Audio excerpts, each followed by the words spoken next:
Today we're going to be making some salmon jerky, but this concept can also be applied to beef jerky or turkey jerky or whatever type of jerky you're trying to make. The next step for making salmon jerky is to take our salmon fillet. Today I've got some wild caught sockeye, and basically you just cut it into thin strips. After removing the skin, always helps to have a sharp knife.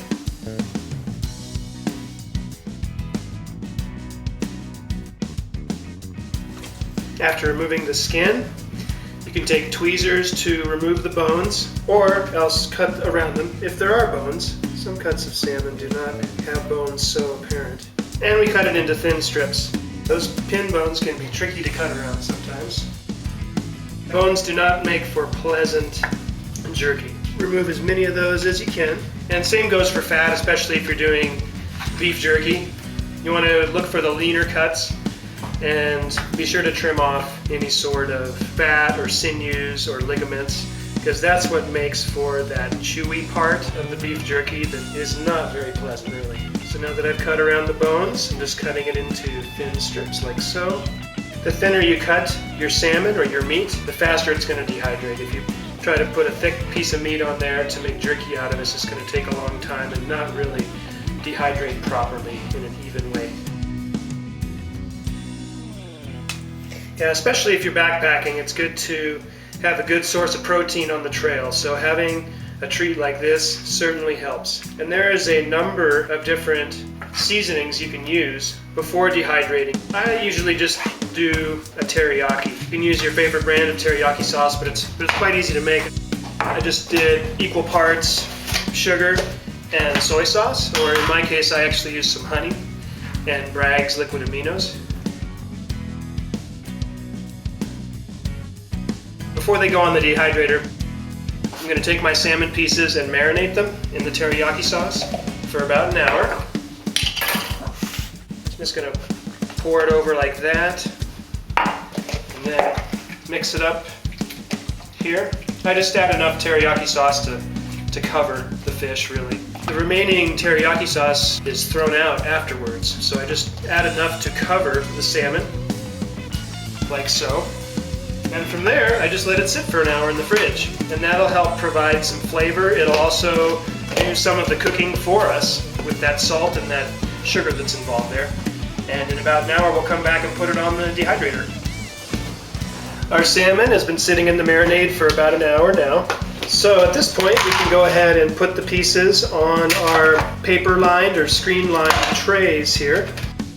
And we just want to do it in such a way that the pieces of salmon are not touching. We want to get as much of that air as possible around the pieces of salmon. We don't want to cut our salmon too thin either, because I found that it'll be more likely to fall apart or even stick to the tray or the parchment paper. Certainly feel free to experiment with your own spice mixes. If you can incorporate salt and sugar, that'll help the curing process, whether you're using salmon or beef or any other type of meat. And now that our salmon is on the tray, we just put the top on. You make sure that the dehydrator is turned all the way up to 160 in the case of this dehydrator. And then we let it go for a couple hours. Plug it into the wall. And I'll come back and check on it in a couple hours and show you how we flip over the salmon to dry out the other side. Okay, so you notice that we moved this salmon jerky party to the bathroom. And I just wanted to point out that it does have a fishy smell, so as a courtesy to your pet dog or cat or your housemates, I like to move the dehydration to a secluded area of the house just to, spare them the pleasure of that fishy smell, because it can get kind of fishy. I mean, we are drying fish here after all. And after 3 hours at 160 degrees Fahrenheit, we see that the salmon has shrunk up a little bit, and some of these pieces are actually ready here. Another nice feature of the parchment paper is that it's easily bendable. And the name of the game at this point is to flip over the pieces of salmon, and some of the pieces will actually be ready to come off of the dehydrator here. I mean, it'll be obvious if the salmon is soft and has that sort of raw feeling, then it needs more time. And some of the salmon ends up kind of crumbling as well, but still delicious.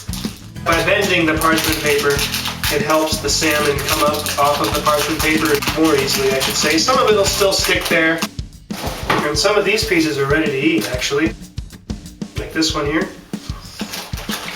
Oh yeah. Some of these pieces need a little more time, some of the thicker pieces. Now we have a tasty treat for the trail, or the road trip, or whenever your snacking needs may arise.